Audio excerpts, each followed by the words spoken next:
We wrap up our week with another Mailbag Friday episode, so let's get to your questions next.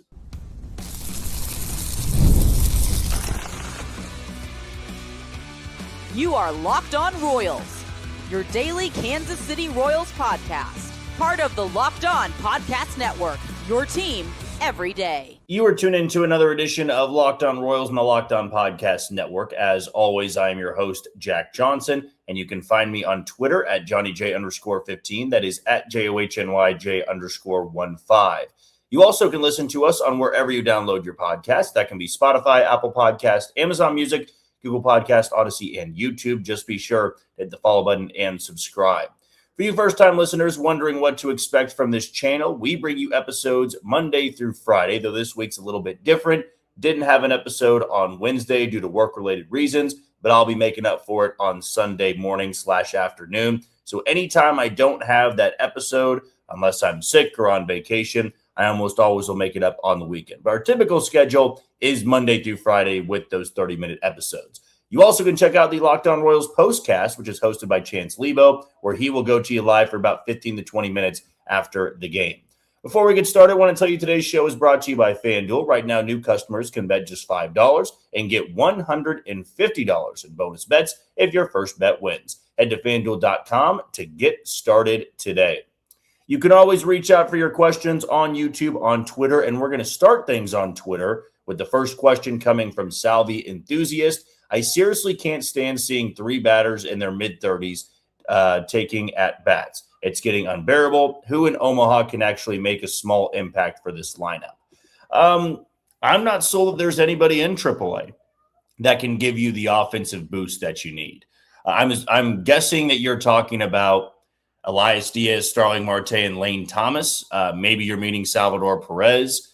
The way I view it is in AAA, you can't look at somebody even performing that well in AAA. It's not a big prospect and expect them to make an impact. I mean, really, for Starling Marte, I haven't had too much of an issue with what he's been able to do against left-handed pitching. He had another hit last night, got on base with a walk.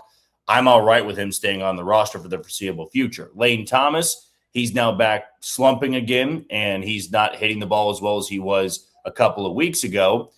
They're just not going to get rid of him to replace him with somebody in AAA. And really, I would say the reasoning being there's not an answer down there. Yeah, you could give John Rave another shot. You could give Cameron Meisner, who you acquired in the offseason, a shot, or Josh Rojas.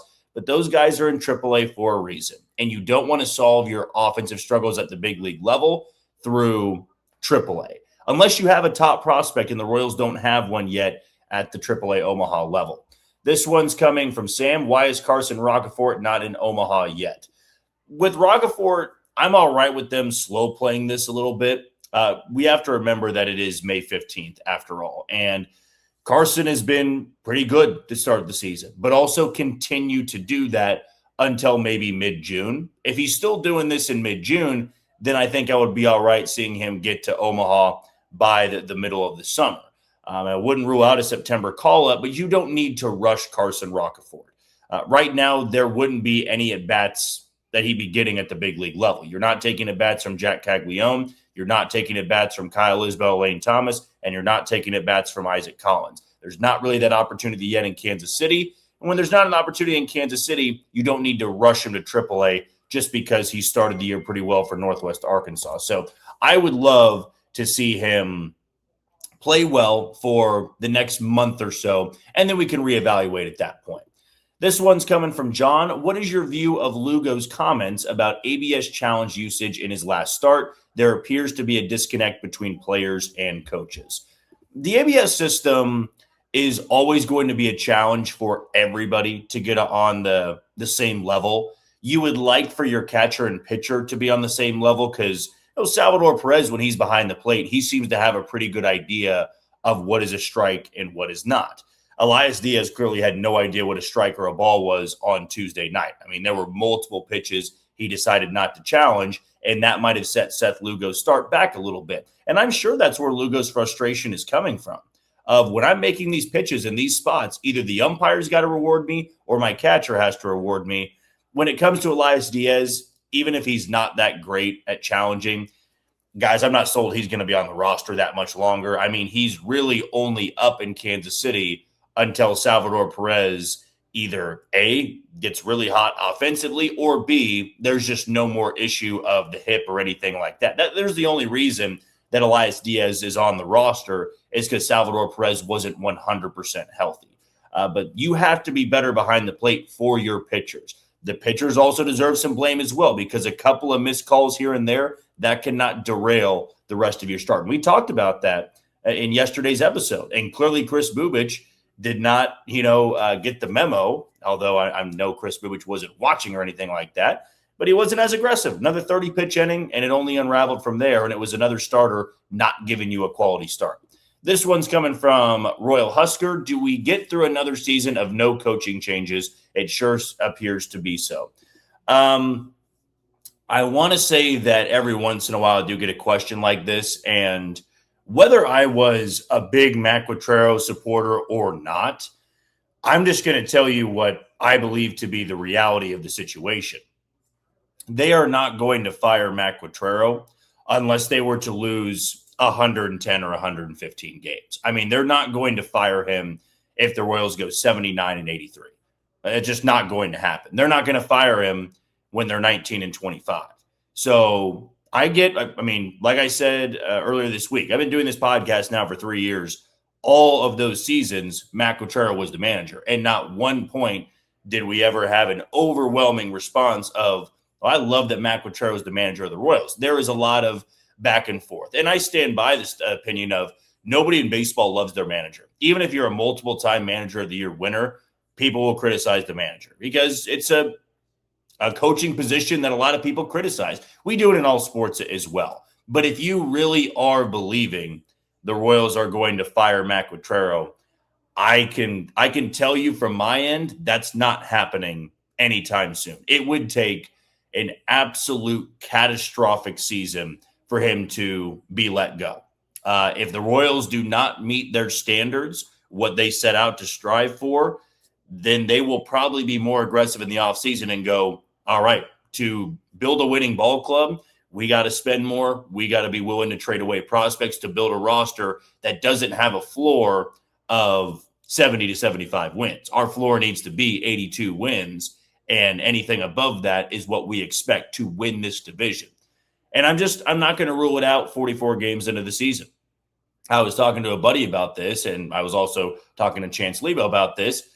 If you want to be doom and gloom, that's totally fine.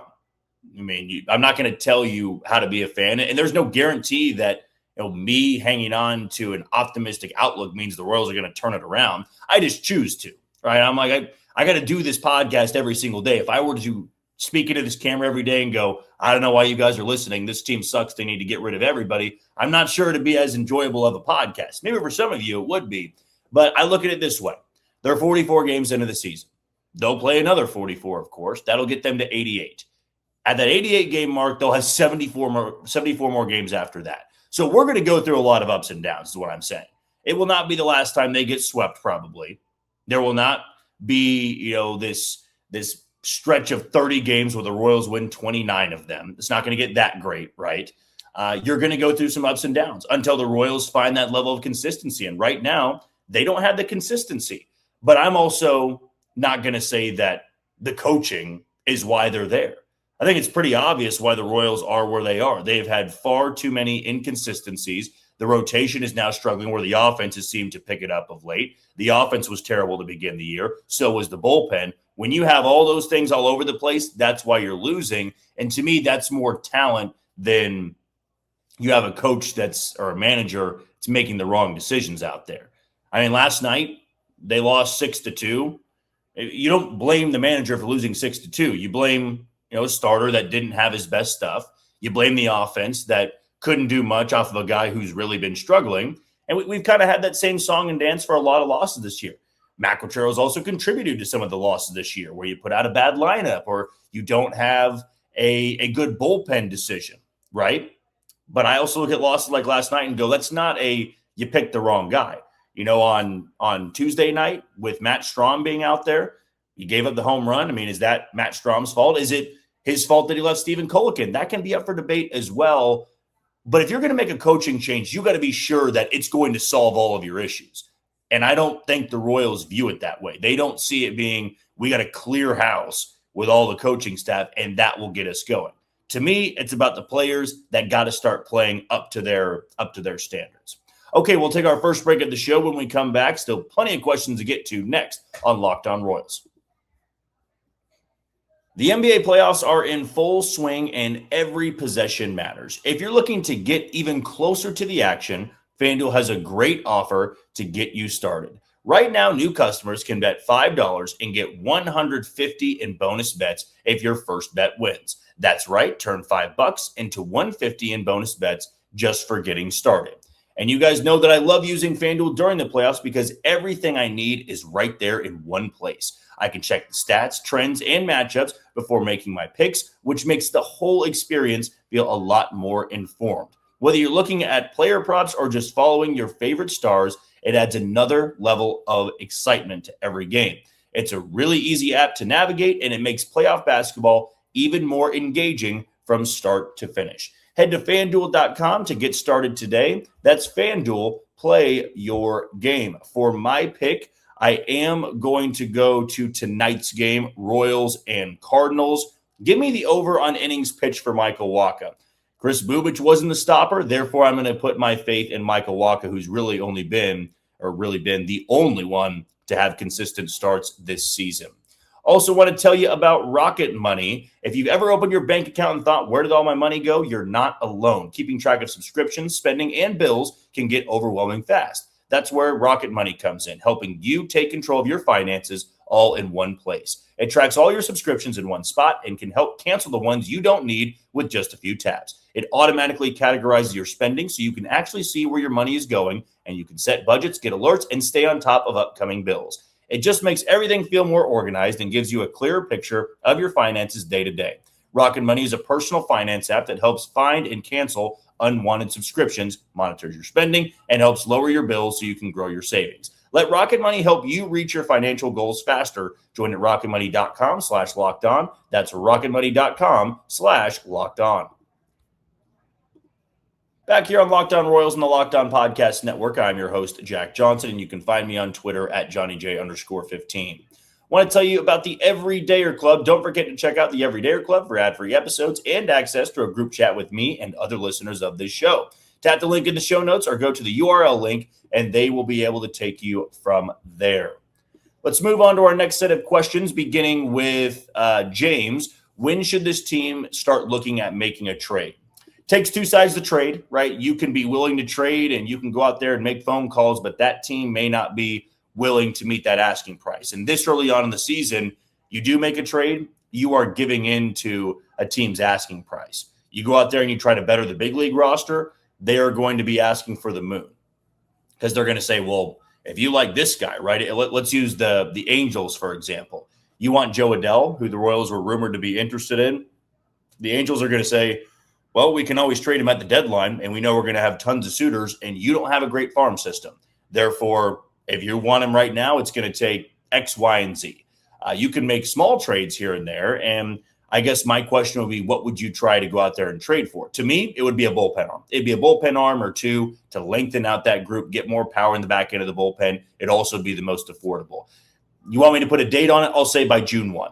June 1, the bullpen's still up and down. I would try to go make a smaller trade just so you can bolster your group a little bit because I'm not sure there's much reinforcement coming from AAA Omaha. This one's coming from Chris. Why is Vinny the everyday first baseman? Bat speed is below MLB average and has a 300 OPS against lefties. I guess my question would be, who do you want there? Right? Who in place of Vinny Pasquantino would you want there? It's not going to be Jack Caglione. Jack Caglione's down right field. And Cags doesn't have great numbers against lefties. Do I want to see that improve? Absolutely. In the same way I want to see the career numbers for lefties that Vinny Pasquantino faces go up. I would say this, though. Vinny Pasquantino is an everyday first baseman because he's coming off a year where he hit 30 bombs and drove in over 100. And that's a first baseman, an everyday first baseman in anybody's lineup out there. So there's not a platoon option for him. Salvador Perez isn't playing that well. Starling Marte doesn't play first base. Neither does Lane Thomas. You could put Nick Lofton there, but he's platooning with Michael Massey. he's not had a great start to this season. He's not had a great 44 games. We all can acknowledge that. But there's a reason why he's viewed as an everyday player.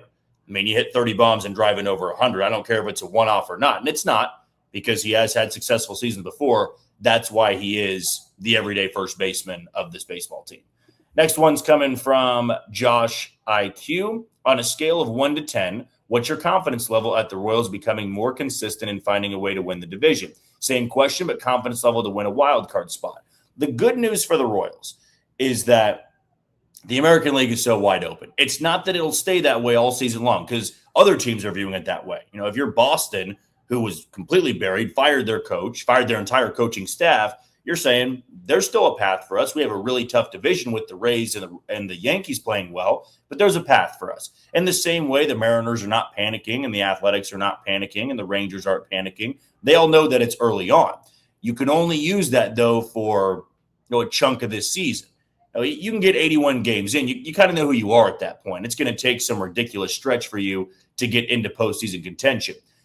I choose to believe, just because it's my way of watching things. I know that I can be criticized for being optimistic. I more so do it so that you can still have the joy of watching baseball, right? Not that I don't get frustrated. I mean, I was incredibly frustrated watching all 3 games of that series. I've been frustrated for the majority of this season. I also can realize that on Saturday, this team was a half game out of first place. It can change that quickly, good or bad, right? You go out and you take a series in St. Louis, you have a little bit more momentum coming back home to Kansas City. Then you get buried by getting swept by Boston and the Mariners, and then you're not even back to square one. You're below that. I mean, you've got quite an uphill battle there. I choose to remain optimistic because I believe this team is better than what their record says they are, but also to play off of that comparison, your record is who you are.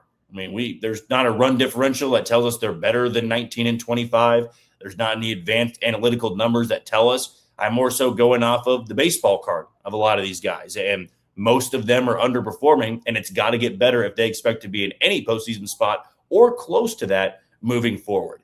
So my confidence level 1 to 10, I'll put it at a 6, just barely above a 5 out of 10 where it's a toss-up. I'll say a 6 out of 10. You have a rough series in St. Louis and a really bad homestand against 2 teams that on paper are pretty good. Now we'll be reevaluating that, and I might be closer to a 2 or a 3, maybe a 1 at that point. This one's from Wyatt. Will Noah Cameron be on this roster by July? I'm sure he will. I know we talked about Stephen Kolek taking his job, and once Cole Reagans comes back, they can evaluate that. They don't really need to force the issue there. I'd like for Stephen Kolek to stay in Kansas City, but if he doesn't pitch well on Sunday, he can't be in the rotation. He's going to have to find a role in the bullpen. And Noah Cameron, I'm hoping he can pitch well on Saturday afternoon, and we don't need to have that conversation, right? To me, if Ryan Bergert was healthy or Bailey Falter was much better than he is, you could have a different conversation. I don't see him, though, being demoted to AAA Omaha. If anything, he's not on the roster, it would be due to being put on the injured list for some sort of flare-up or anything like that. Brian's question, what trade can the Royals make right now that will make us better? I'll refer back to my previous answer. I'd go after a bullpen help. I'd go find another left-handed reliever to pair with Daniel Lynch. Maybe you'll get a high-powered right-hander to replace Alex Lang with. Those are things I would consider because they're affordable. It's cheaper, as we all know, and it could give you that immediate boost to fix the bullpen. This one's coming from Gene. How did the White Sox go past Kansas City in less than 2 seasons? The White Sox were historically bad and now have Kansas City in the rearview mirror. Right now, the White Sox are better than the Royals. I'm not sold it will be that way for the entirety of the season because they have a lot of guys, unlike the Royals, that are outperforming the back of their baseball card. They are playing well. They're all having that confidence, and they're going to go through a rough patch, and then you got to see how a young group responds with the rough patch. They were not great to begin the year, and I want to say they're 16-8 in their last 24 games. We'll see, though. I mean, 42 games or whatever it is, 43 games is not a large enough sample size to say, well, now they're just better than them for the rest of time.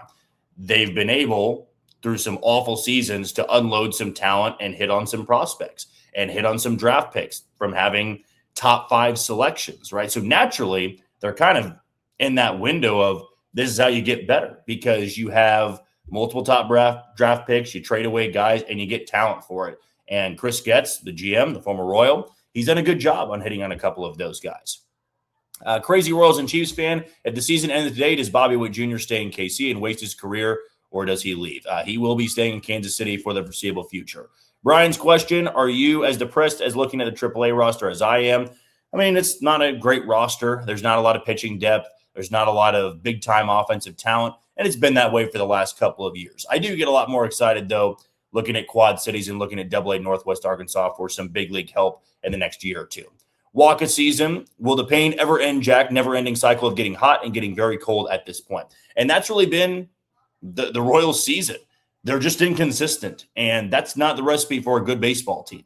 You can't win 5 in a row and follow it up by losing 5 of 6, or win back-to-back games and then lose back-to-back games. You're just going to be chasing everybody for the entirety of the year, and we saw a lot of that last season. I'm hoping that it's this weekend they can get back on track and get back into Kansas City with some momentum for a big homestand. This one is from Salvador Perez Enjoyer.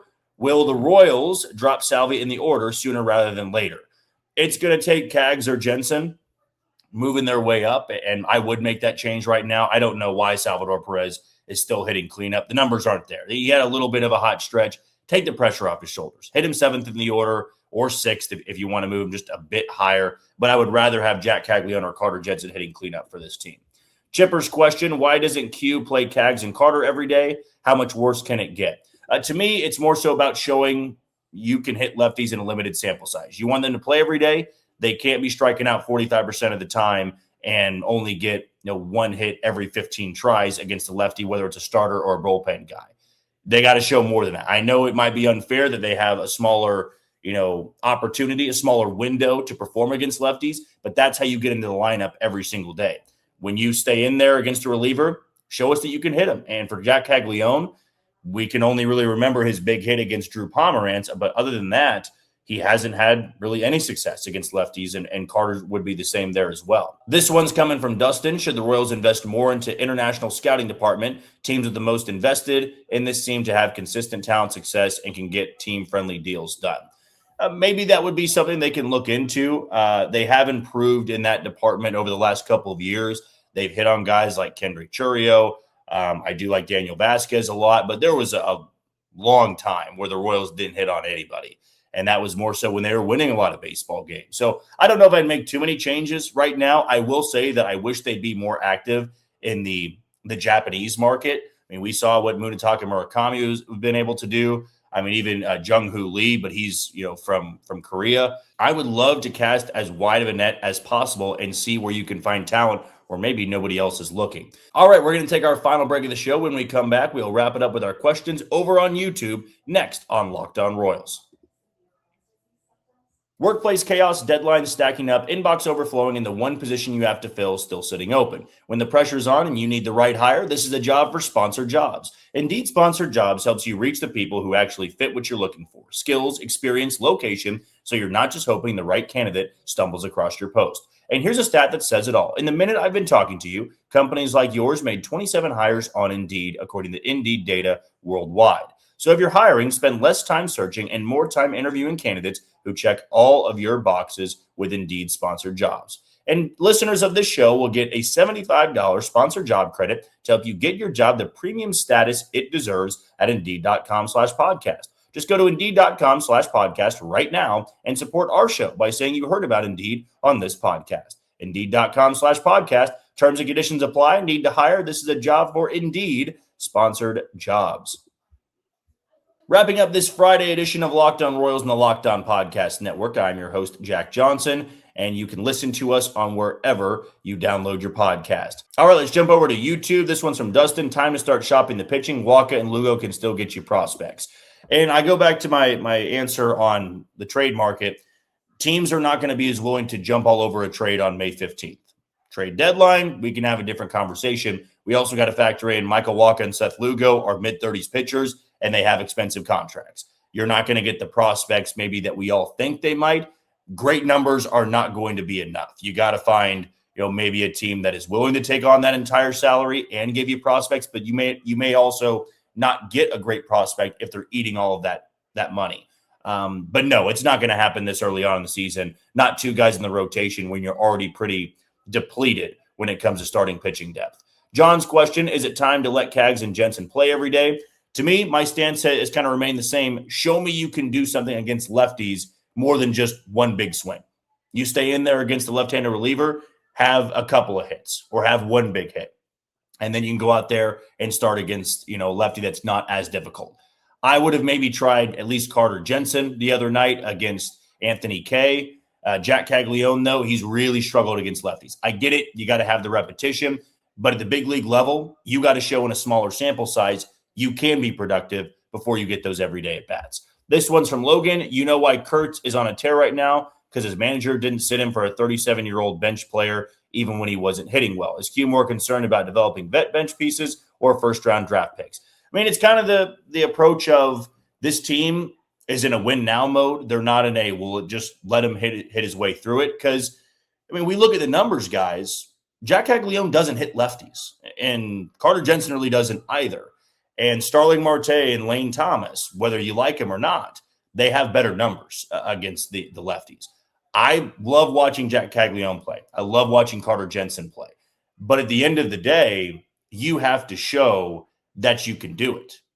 And it's not going to be this, well, we'll go give you 5 games and we'll go give you 20 at-bats. Because if they go 0 for 20 or 1 for 20 with 17 strikeouts, that's really hurting the lineup. Where, yeah, Lane Thomas or Starling Marte might give you more production there. I have no doubt in my mind we will get to that point. We absolutely will. Those guys are too talented to be platoon players.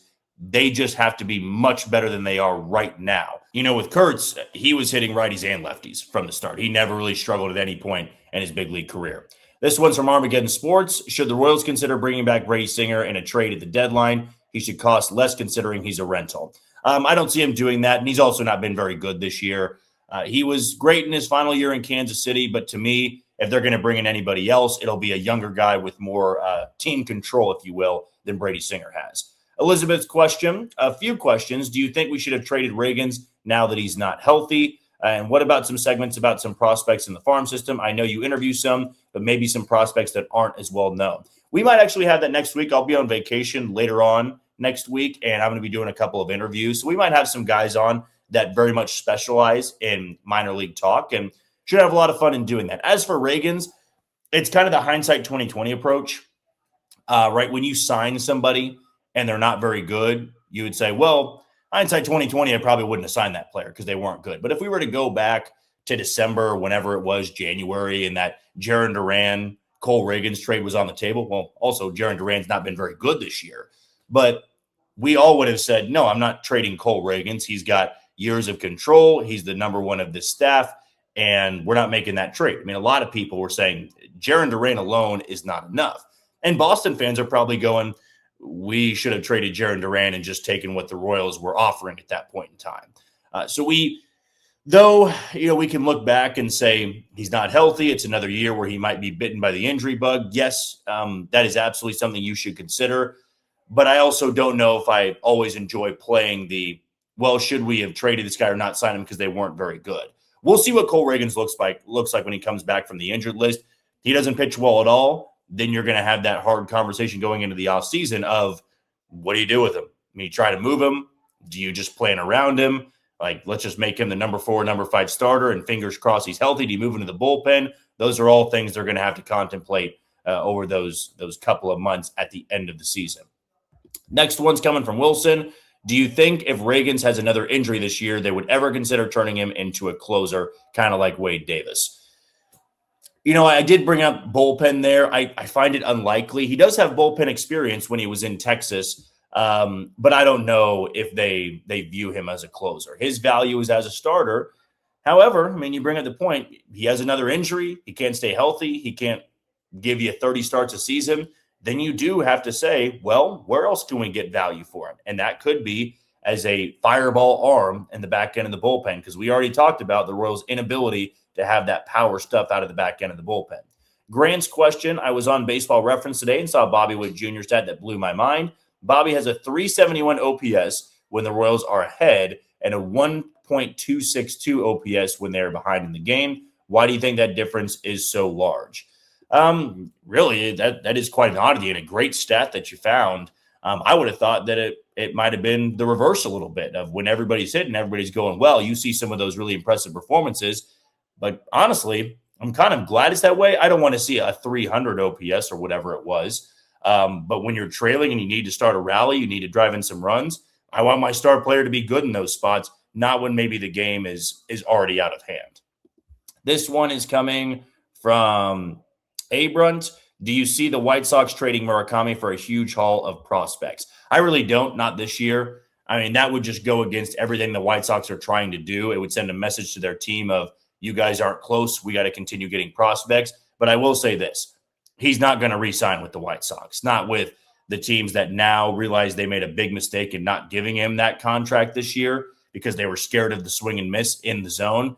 He's a power hitter. He's a Kyle Schwarber. He's the Japanese Kyle Schwarber.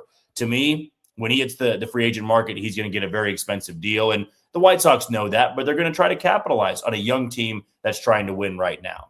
This one's coming from Logan. Should the Royals go after a rise in a starting pitcher if they remain in the hunt? Yeah, I would consider it. Absolutely. The Giants may not be even close to being a buyer at the deadline. See what you can get for a rental like a rise if Massey and Lofton are no longer the answer. And then, yeah, I would try to get an extra starting pitcher around the deadline where you can just add a little extra depth there like you did last year with Berger and Stephen Kolek.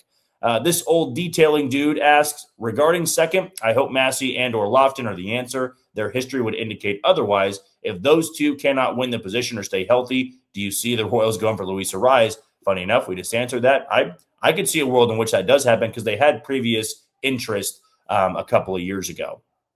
And looks like just one more here from Coach RP. Did you catch the critic of Noah Cameron's mechanics by the NBC crew? They mentioned that his arm slot changed, and that's the source of his difficulty. I found that interesting. I did catch that last Sunday. I'm not sure why he did make that change because it has not helped his production. Clearly, there was a reason, and maybe we'll find out here in the coming weeks, or maybe after his start on Saturday when he goes up against the Cardinals. Well, that's going to do it for another edition of Locked On Royals and the Locked On Podcast Network. I've been your host, Jack Johnson. If you never miss an episode, the Everydayer Club is built for you. Get Locked On Royals ad-free, plus members-only Discord access, and more. Head to the URL link below to join the club. And for those of you on video, we send you to the first ever 24/7 National Locked On Podcast Network YouTube channel. On audio for your second listen, go check out Locked On MLB. Until Sunday, you take it easy, Kansas City.